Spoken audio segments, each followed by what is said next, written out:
Hey guys, Pika 2.2 is added again. They just dropped their latest Pikaffects. We got 5 new Pikaffects to play with, so I'm going to go down the rabbit hole today and do some examples of the Action Me Pika effect, which is the one that looks like this over here on the right. So I think what Pika's doing is obviously they're paying attention to the trends that are happening across the world of AI.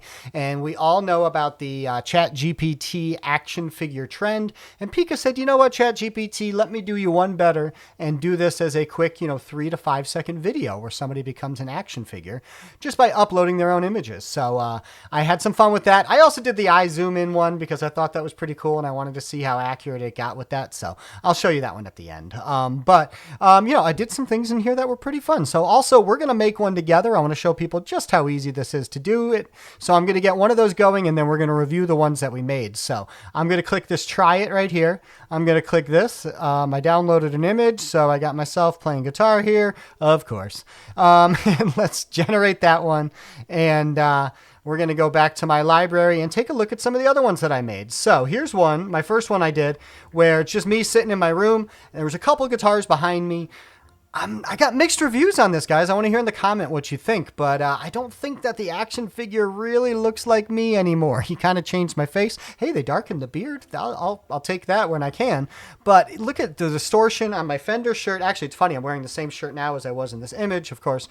And it no longer says Fender. It changed into some sort of weird thing. It did notice that there were guitars behind me on the wall, so it did add those guitars in with the action figure. I think that's really cool.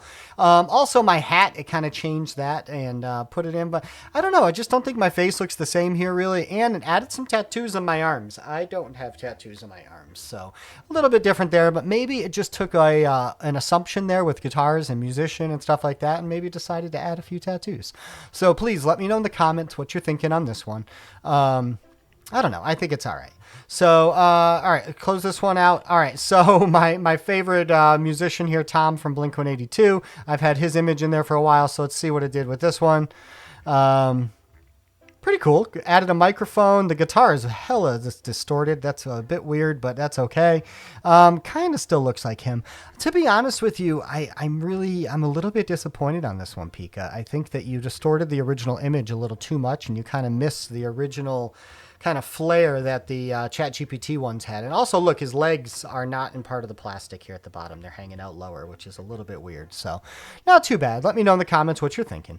All right, let's keep looking. I did a few more. All right, my buddy Paul here, he was fishing. I snapped a picture of him, and this one I really liked. I thought this was cool. It noticed that he was fishing. It added some fishing waders, even though he's wearing normal pants here. It kept the fishing pole. It actually put some extra fishing pole in here, and also, one other thing there on the side, I want to try to pause that at the right time. It's not letting me pause, so never mind. Also, it didn't spell action figure correctly on the top. So it's like the original days of ChatGPT where it decides not to spell things right. But still pretty interesting. I love that it's able to take the context of the original photo and, know and understand that he's fishing and add some accessories on the side that match the original photo. So I thought that was really, really cool. But it looks good. I don't know. I mean, you tell me in the comments what you think here. I mean, obviously it took some liberties, made some distortions there. But all in all, not bad.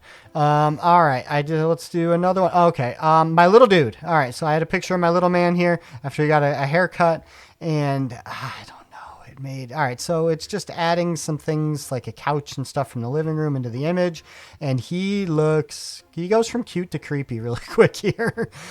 They spelled action figure the right way. That's cool. It kind of kept his clothes good, but I think the skin tone it kind of didn't get right, and it got a little creepy with his look there. It's kind of like a Chucky doll almost, and I don't want to have to look at my little dude as a Chucky doll. But still pretty cool, pretty fun. All right. And in the time that I've discussed these, so what's just been about 3-4 minutes here, it made my last one. So let's take a peek and see how it did there. You know what? That one actually looks a bit more like me. That's exciting. It took my Jaguar and kind of still made it look like a Jag a bit. Added another guitar in the background. I always appreciate that. That's kind of cool. Kept the gray in my beard, which I appreciate. That's good. And, this one I thought actually was pretty good. the guitar itself, it could look a little more accurate to how the guitar originally looked. I'd appreciate that.